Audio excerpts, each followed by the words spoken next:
കൊല്ലത്ത് പോളിംഗ് 6.5% കുറഞ്ഞതിൽ പ്രതീക്ഷയും ആശങ്കയുമായി മുന്നണികൾ. വലിയ മുന്നേറ്റം പ്രതീക്ഷിച്ച ഇടങ്ങളിൽ പോലും പോളിംഗ് കുറഞ്ഞത് വോട്ട് വിഹിതത്തിൽ ഇടിവുണ്ടാക്കുമെന്നാണ് ആശങ്ക. പാർട്ടി വോട്ടുകൾക്കപ്പുറം നിഷ്പക്ഷ വോട്ടുകളിലാണ് മുന്നണികളുടെ പ്രതീക്ഷ.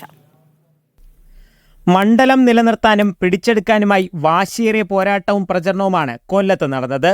30,000 വോട്ടർമാർ കൂടിയിട്ടും പോൾ ചെയ്തത് കഴിഞ്ഞ തവണത്തേക്കാൾ 64,789 വോട്ടുകൾ കുറവാണ്. UDF പ്രതീക്ഷ വയ്ക്കുന്ന കുണ്ടറയിലും ചവറയിലും താരതമ്യേന പോളിംഗ് ഉയർന്നു. വിജയം ഉറപ്പിക്കുന്നുവെങ്കിലും കഴിഞ്ഞ തവണത്തേതിലും വോട്ട് കുറയുമെന്ന് UDF. വോട്ടിംഗ് കുറഞ്ഞു എന്നുള്ളത് ഗൗരവത്തോടു കൂടി തന്നെയാണ് കാണുന്നത്. അതൊന്നും ജയത്തെ ബാധിക്കുന്ന പ്രശ്നമേ അല്ല. സ്വാഭാവികമായി അത് ഭൂരിപക്ഷത്തെ ഒരുപക്ഷെ അഫക്റ്റ് ചെയ്യാനുള്ള സാധ്യതയുണ്ട്. പാർട്ടി വോട്ട് ലക്ഷ്യമിട്ടായിരുന്നു LDF പ്രചരണം. പുനലൂർ ഉൾപ്പെടെ വോട്ടിംഗ് കുറഞ്ഞുവെങ്കിലും വിജയമെന്നതിൽ LDF ക്യാമ്പ് വലിയ ആത്മവിശ്വാസം പ്രകടിപ്പിക്കുന്നു.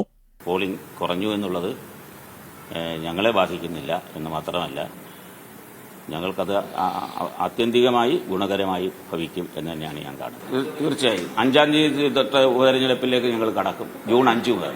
പ്രതീക്ഷ വയ്ക്കുന്ന ചാത്തന്നൂരിൽ വോട്ടിംഗ് കുറഞ്ഞെങ്കിലും അട്ടിമറിയുണ്ടാകുമെന്ന് തന്നെയാണ് NDAയുടെ അവകാശവാദം.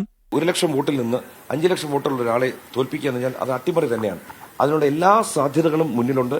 ജനങ്ങളുടെ പ്രതികരണത്തിൽ നമ്മൾ മനസ്സിലാക്കുന്നത് കൊല്ലം ജില്ലയിൽ നിന്ന് ഒരു അതായത് നരേന്ദ്രമോദിയുടെ ടീമിലേക്ക് ഒരു MP ജനങ്ങൾ തെരഞ്ഞെടുക്കുന്നതാണ് ഇപ്പോഴും എന്റെ പൂർണ്ണ വിശ്വാസം. കേന്ദ്ര സംസ്ഥാന സർക്കാരുകൾക്കെതിരെയുള്ള വോട്ടുകളിലാണ് UDF പ്രതീക്ഷ. പാർട്ടി വോട്ടുകൾ കൃത്യമായി ലഭിച്ചാൽ വിജയിക്കാനാകുമെന്ന് LDF വിലയിരുത്തൽ.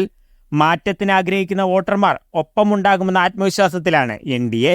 മീഡിയ 1 കൊല്ലം.